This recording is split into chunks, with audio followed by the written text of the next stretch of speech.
Imagine this. You're standing in a quiet apartment just before dawn. The kind of quiet that hums. The refrigerator clicks. A pipe ticks in the wall. Outside, a single street lamp bleeds pale orange light through half-closed blinds, striping the floor like prison bars. There's a smell in the air. Cold coffee. Thus, something metallic. Your phone vibrates once in your hand. Not a call. A message. 6 words that don't make sense yet. But your chest already knows they're wrong. Your pulse climbs your throat. Your fingers feel thick. Uncooperative. And in that moment, before you even open it, you understand something has ended. Not a relationship. Not a night. A version of reality. Because some endings don't arrive loudly. They seep in. They stain. And once they touch you, they never quite wash out. Welcome to True Crime Files. Before we begin, subscribe, because some stories don't fade, they haunt. If you're fascinated by true crime stories and the dark secrets they hide, make sure to hit that subscribe button and turn on the notification bell. Stay updated on the latest cases, shocking twists, and gripping investigations. Don't miss the truth, it's darker than you think. Now, let's dive deeper into today's case. Her name was Lena Morales, 26 years old, medical receptionist. The kind of woman people described as light. Not loud, not fragile, just warm. She lived in a mid-sized town that brochures called Up and Coming, and locals still called Passing Through. 2 main roads, a courthouse square, a river that looked clean from a distance and tired up close. Lena worked weekdays at a family clinic on Benton Street, where the waiting room always smelled faintly of antiseptic and burnt coffee. She remembered names. She laughed softly. She kept a plant on her desk that she watered every morning at 8:55, right before the first appointments. After work, she jogged the river path, called her mother every Sunday, fed a gray stray cat that never let her touch it. From the outside, her life was small in the way people trust. Predictable. Safe. And then there was Evan Cole, 29. IT support for the county offices. Quiet. Observant. The kind of man who fixed your problem before you finished explaining it. He and Lena met the way modern stories often do. A wrong number. A corrected message. A joke. Coffee. Then a second coffee. Then a third. He brought her a charger when her phone died at the clinic. She brought him soup when he had the flu. He met her friends. She met his sister. They took photos at the river, at the fair, in the kitchen with bad lighting and real smiles. For a while they were ordinary. And ordinary is where danger hides best. Evan listened closely. He remembered details. The brand of tea she liked. The name of her childhood dog. The way she took her eggs. At first it felt like devotion. Then it felt like attention. Then, slowly, it began to feel like inventory. He didn't like when she changed plans. Didn't like when she muted her phone. Didn't like when she laughed too long at other people's jokes. Nothing explosive. Just comments. Questions that lingered. Looks that lasted a beat too long. When she moved into his apartment after a year, her friend said it made sense. It was closer to work. It saved money.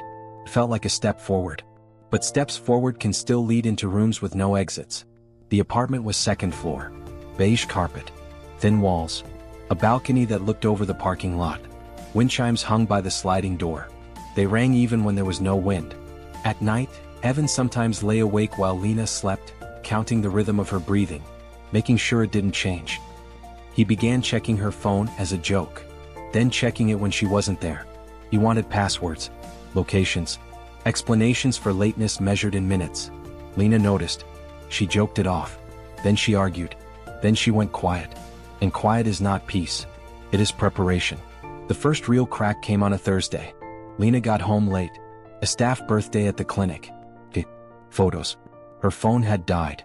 Evan was sitting in the dark when she opened the door. Not watching television. Not scrolling. Just sitting. The only light was from the stove clock. Blue numbers on his face. Where were you? Work thing. I told you. You said 6. It went long. With who? She paused. Not because she was hiding. Because she was tired. Evan, I'm not doing this. Something in his jaw moved. A muscle ticking. He stood. The chair scraped. You're doing it right now. She slept on the couch that night. The wind chimes rang at 2:14 a.m. No wind. From that week on, the apartment changed temperature. Conversations shortened. Silences lengthened. Evan began working later. Or said he was. Lena began staying longer at the clinic. Or said she was. They stopped eating together. Stopped posting photos. She started standing on the balcony at night with her phone face down beside her, watching headlights slide across the parking lot like slow comets. Sometimes Evan watched her from inside, the reflection of the glass laying her face over his. Two expressions sharing one surface. Neither at rest. Her friends noticed. "You okay?" "Just tired." Her mother noticed. "You sound far away." "I'm just busy." But isolation doesn't arrive as loneliness. It arrives as explanation. Then came the messages. A known number. Then a name she didn't recognize. Then one she did. An old friend. A man from her past. Nothing romantic. Nothing secret. Just conversation. Laughter in text form. Memories. The kind of harmless thread that feels like oxygen when a room has been sealed. Evan found it. He didn't yell. He didn't throw anything. He waited until Sunday afternoon. Until the apartment smelled like cleaning spray and lemon. Until the laundry was folded. Until everything looked calm. Then he placed her phone on the table between them. Screen lit. Messages open. Explain. She did. He shook his head. Slow. Almost sad. "You're lying." "I'm not." "You're choosing him." "There is no him." "There is always a him." That night Lena packed a bag. Not everything. Just enough. Clothes. Toothbrush. Work shoes. She said she was going to her friends for a few days. To think. Evan stood in the doorway as she zipped it closed. "You walk out and this is over." She looked at him. Really looked. And something passed between them that neither could name yet. "Evan, it's already over." She left. The wind chimes rang behind her. Inside the empty apartment, Evan stood very still. Then he picked up her hairbrush from the bathroom sink. There were strands caught in it. Dark. Long. He wrapped them around his fingers once. Twice. And in the quiet that followed, something rearranged itself in his mind. Not heartbreak. Not anger. Ownership. And ownership does not accept absence. Days passed without Lena. The apartment kept her shape. A dent in the couch cushion. A mug with a chipped rim she always used. .1 bobby pin on the bathroom counter. Evan did not clean these things away. He arranged them. He slept on his side of the bed and left hers untouched. The sheet smoothed every morning as if she might return and slide back into it without noticing time had moved. He texted her once. Then twice. Then 15 times. The messages grew shorter as his replies to himself grew longer. He drove by her friend Marissa's place at night. Lights off, then on, then off again. He sat in his car with the engine idling, the dashboard glowing blue, watching a second-floor window that may or may not have been hers. Obsession does not announce itself. It justifies itself. By the end of the week, he had convinced himself of something precise and terrible. Lena had not left him.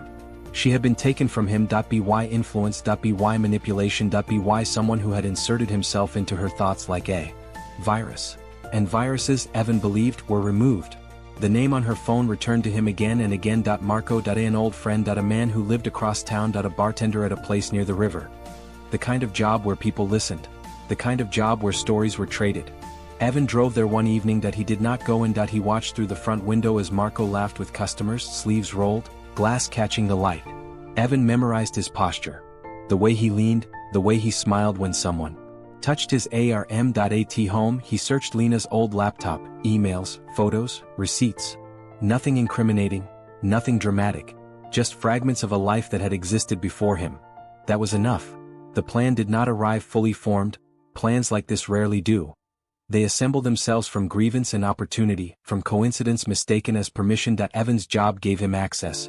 County systems. Internal reports. Maintenance logs, the quiet machinery behind public buildings. One Friday afternoon, while resetting a password for the zoning office, he overheard two clerks talking about a break-in at the evidence storage annex. A minor one. A door forced. Nothing taken. Still under review. The annex sat less than a mile from the river. Old brick, outdated cameras, limited staffing. Something in Evan clicked into place. He began making calls. Anonymous. Untraceable. Tips framed as concern. Is memory. Is moral duty. I think you should look at someone close to her. I don't want to get involved, but I saw something the night she left. At the same time he started showing up where Lena was. Not directly, indirectly. The grocery store across from Marissa's. The gas station down the street. The river path at dusk. Once he saw her, really saw her, hair tied back, talking on her phone, smiling. The sight of it didn't soften him. It hollowed him. That night he returned to the apartment and packed a box. Not her things, tools. Gloves. A length of cord. A tarp from his car. Duct tape. A burner phone. He placed them neatly in the trunk, the slam of it. Closing echoed in the parking lot, too loud in the open air. He stood there afterward, hands still on the metal, feeling the vibration die. On Sunday, he texted Lena for the last time. I found your bracelet. You'll want it back. There was no bracelet, she responded 10 minutes later. Where? At the apartment. I can bring it. A pause, then, just leave it with Marissa. He stared at the screen, wind chimes rang behind him. No wind. I think it's better if we talk. The reply took longer this time. Finally, there's nothing to talk about. But closure is a word obsession does not recognize that he drove. He parked across from Marissa's building. He waited. When Lena came out, it was already dark. The air carried the smell of rain and pavement. She walked toward her car, keys in hand, jacket pulled close. Evan stepped from between two parked vehicles. Lena. She froze, then turned, every instinct in her body tightened at once. What are you doing here? I just want to give you something. There is nothing. He lifted his hands slightly. A gesture of peace, the old version of him, the one she used to trust. I found something that matters. She hesitated. That hesitation was all the room he needed. He moved closer. Not fast, not threatening. Close enough that she could smell the soap he always used, close enough that the past could speak. I'm not getting in your car, Evan. I'm not asking you to. He reached into his pocket. She watched his hand, then pain erased everything. The strike was clumsy, panicked, the edge of a heavy flashlight against her temple. The sound it made was not cinematic. It was dull, wet. Immediate. She went down against the side of the car, keys skittering across asphalt. For a second he thought she might scream. She didn't. Her body slackened, weight folding. Evan stood over her, breath tearing in and out of his chest, waiting for something to undo what he had just done. Nothing did. He dragged her. The asphalt burned his palms even through gloves. Her head bumped once against the doorframe of his trunk. He whispered her name as if she might answer. He laid her inside. The tarp crinkled. The smell of rubber and oil filled the air. He closed it. The click of the latch was small, final. He drove, not fast. Speed attracts attention. He took the back roads, the ones he serviced, the ones with broken lights and long stretches of dark. At the river annex, the gate code worked exactly as he knew it would. He parked beside the old loading bay. The wind carried water and rot. Somewhere metal chimed softly. He opened the trunk. Lena's chest moved, shallow, uneven. Her eyes fluttered. Panic rose in him. Not because she might wake, but because she might die before he was finished explaining. He carried her. She weighed less than he remembered. Inside the annex, the air was colder. Dust hung like fog in the beam of his phone light. He laid her down behind a row of old shelving units. The place smelled of paper and time. He bound her hands, then her ankles. She came to fully when the tape brushed her mouth. Her eyes found his. Recognition crashed into terror. I'm not hurting you, he said quickly. You're just confused. Tears streamed sideways into her hair. He talked about them, about mistakes, about outside voices, about fixing. The words came in a rush, too many, too loud in the small space. She shook her head. Her breathing whistled. He told her she was safe. He told her this was temporary. He told her he loved her. Then, somewhere in the distance, a door banged, voices. A flashlight beam sliced across the far wall. The annex had night security. He had known that. But not tonight.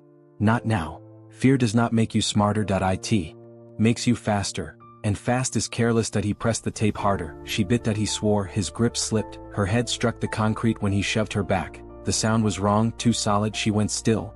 For a long moment, Evan waited for breath, for movement, for something to reverse.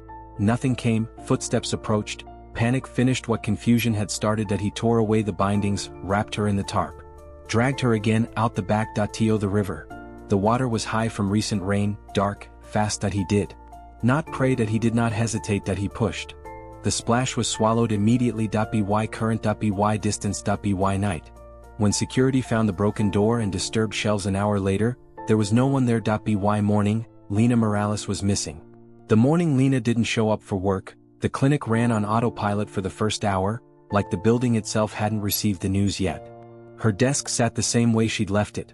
Pen cup angled toward the keyboard, a half-used sticky note with a patient name misspelled, the little plant in the corner already turning toward the window. At 9:12 a.m., the head nurse checked the schedule and frowned. At 9:18, Marissa's name flashed on the front desk phone, and the receptionist who answered it would later say the voice on the other end sounded like someone trying to breathe through wet fabric. She didn't come back last night, Marissa said. She's not answering. By 10:05, Lena's mother was calling hospitals. By 10:40, Evan Cole was typing a message he didn't send, then deleting it, then typing it again. By noon, a missing person report was filed, and the town began doing what towns do when something goes wrong, turning ordinary routines into search grids, turning people into possibilities, turning every last sighting into a story with sharp edges. Flyers went up at gas stations. Her photo circulated online, bright smile cropped from a summer fair picture, the kind of image that makes you expect happy endings. Patrol cars rolled slowly along river roads, scanning ditches and tree lines. Volunteers walked shoulder to shoulder across fields that smelled of wet grass and fertilizer. Everyone kept saying the same thing in different words: she would never just disappear. And Evan played his role so well at first that even grief seemed to nod in agreement. He went to the police station with Marissa. He sat stiff in the waiting area, hands clasped so tightly his knuckles paled. He told the officer he and Lena had broken up, yes, but it was amicable. He said the word like it was a shield. He offered her last known habits: river jogs, grocery stops, her favorite coffee place. He did not mention the trunk. He did not mention the annex. He did not mention the river swallowing sound. He said he worried she'd been taken because she trusted people too easily. Sounded like love. Sounded like care. It sounded like the kind of sentence you repeat later and wonder why you didn't hear the possessive note hiding beneath it. In the days that followed, the investigation moved the way investigations do in small towns. Slowly at first, careful not to accuse the wrong person but hungry beneath the surface. Detectives pulled phone records, checked security footage, traced her steps through the last clean moments of her day. And every time they circled back, they found the same gravitational pull: Evan. Not because he looked like a villain. Because he looked like a man who couldn't stop inserting himself into the narrative. He was always there. Always offering one more detail. Always calling to ask if there were updates. Always requesting to join searches. Always asking if they'd looked at Marco yet. Marco. The bartender. The convenient name. The one Evan had already decided was the virus. He planted doubt like seeds, one careful question at a time, and in a town primed for answers, seeds don't stay small. People began whispering about the bartender. About men who smile too easily. About old friends who reappear at the wrong time. Someone posted a screenshot of Lena's old comment on Marco's profile, 2 laughing emojis under a photo of cocktails. That was all it took for strangers to build a romance out of pixels. Then, as if following a script, an anonymous tip hit the police line late one night. Check the annex near the river. Something happened there. The officer who took it wrote it down and didn't think much of it at first. Tips came in by the dozens. But this one had specifics, dates, times, a mention of a forced door, the kind of detail that either came from someone very observant, or someone who had stood inside the place and counted the shadows. When detectives went to the annex, they found evidence of entry. Disturbed shelving. Dust patterns broken. A scuffed mark on concrete like something heavy had been dragged. No blood, nothing obvious. But nothing obvious is not the same as nothing happened. They pulled the camera footage from a nearby building, the kind that records in grainy grayscale and makes humans look like ghosts. And there it was, in the corner of a frame at 11:47 p.m., a vehicle moving slow, headlights off for a moment, then on again. The plate wasn't readable. But the shape of the car, the shape was familiar. The detectives expanded their search radius. They interviewed again. They pressed gently, then harder. And Evan, sensing the pressure, did what obsessed people often do when their control begins to slip. He tightened his grip on the one thing he still had: the story. He returned to the station on his own 2 days later, face set in practiced concern. He asked to speak off the record. There is no off the record in a missing person case. He didn't know that, or he pretended not to. I think Marco did something, he said. I know it sounds crazy, but I saw her texting him. She was acting different. The detective stared at him for a long moment, the way you stare at a door you suspect is hiding something behind it. Did you see Lena after she left your apartment? No, Evan said quickly. No, I haven't. But lies are not just words. They are timing. They are breath. They are the slight delay before a denial. And detectives don't always catch lies because they're smart. Sometimes they catch them because lies are repetitive and truth is not. Meanwhile, the town's sympathy began to fracture into suspicion. Marissa started sleeping with her phone in her hand. Lena's mother stopped eating. The searches went from hopeful to procedural. And then the river gave them something, just not what anyone wanted. A tarp surfaced downstream, snagged on debris near a bend where the current slowed. It was torn, smeared with silt, heavy with the smell of stagnant water. The moment it was pulled onto shore, every person watching understood the difference between missing and gone. The forensic team found fibers, tape residue, a single hair caught along the seam. They sent it to the lab. And for the first time, the case had a shape sharper than rumor. The detectives returned to Evan with a warrant for his car. They searched the trunk. He had cleaned it. Of course he had. But cleaning leaves its own signature. In the seam near the latch they found microscopic traces, adhesive consistent with duct tape, a faint smear of biological material too small to see and too stubborn to scrub away. In the spare tire well they found a single bobby pin bent like it had been stepped on. Lena's bobby pins were always the same, black, thin, bought in bulk. It wasn't proof on its own, but it was a whisper that matched too many other whispers. Evan was brought in for a formal interview. The room was the usual kind, blank walls, metal table, a camera in the corner like an unblinking eye. Evan sat upright, hands folded, trying to look cooperative. The detective slid a folder onto the table. Photos. The tarp. The bobby pin. The drag marks. Evan's eyes flickered, just once, but the flicker was enough. "Evan," the detective said, calm as winter. "We need you to tell us where Lena is." Evan swallowed. "I told you. I don't know." "You sure?" "Yes. Because you keep bringing up Marco. Because I think he did it. But the evidence is pointing somewhere else." Evan's jaw tightened. "What evidence?" The detective didn't answer immediately. He reached into the drawer beside him and pulled out something Evan didn't expect to see in a police station. A Bible. Not for religion. For psychology. The detective placed it on the table. The sound was soft, but Evan flinched like it hit him. "Swear to God," the detective said evenly. "On the Bible. Look at me and swear you had nothing to do with Lena Morales disappearing." Evan stared at it. For a moment the room felt smaller. The camera hummed. Somewhere down the hall, a phone rang and was silenced. Evan's hands hovered, uncertain. Then he placed his palm on the cover. He looked up. And he said, with a voice so controlled it almost sounded gentle, "I swear." It was the betrayal moment, cold, deliberate, the kind that doesn't feel like a lie until you realize the person saying it has already decided that truth is negotiable. The detective nodded as if accepting it, but the nod wasn't respect. It was confirmation. Because people who are innocent tend to swear the way you swat away a fly. Quick, annoyed, done. Evan swore like a man reciting a vow. And vows, when broken, leave marks. Over the next 48 hours the case snapped shut. The hair from the tarp came back as a match to Lena. The adhesive in the trunk aligned with the tape residue found on the tarp. And then the final blow. A neighbor's security camera across from Marissa's building showed a figure, tall, familiar posture, approaching Lena in the parking lot the night she vanished. The timestamp held steady like a finger pointing. Evan was arrested at 6:31 a.m. at his apartment. The wind chimes rang as officers walked him out. No wind. He didn't fight. He didn't shout. He looked almost offended, as if the world had misunderstood him. When news spread, it moved through town like a shockwave in water, silent at first, then everywhere at once. The social collapse was immediate. People who had hugged Evan at vigils now searched their memories for moments they'd ignored. Marissa replayed every conversation, every time she'd let him inside her apartment to talk about Lena, every time she turned her back. Lena's mother collapsed in the hallway of the courthouse when she heard his name read aloud. Ann Marco, the bartender whose name had been dragged through the mud, stood in the back of the courtroom on the first day of proceedings, eyes red, hands clenched, watching the man who had tried to frame him sit at the defense table as if he belonged there. The trial was a slow dissection. Prosecutors laid out the timeline like a road map. The breakup, the stalking, the texts about the bracelet, the grainy footage near the annex, the fibers, the adhesive, Evan's own phone pinging off a tower near the river the night Lena vanished.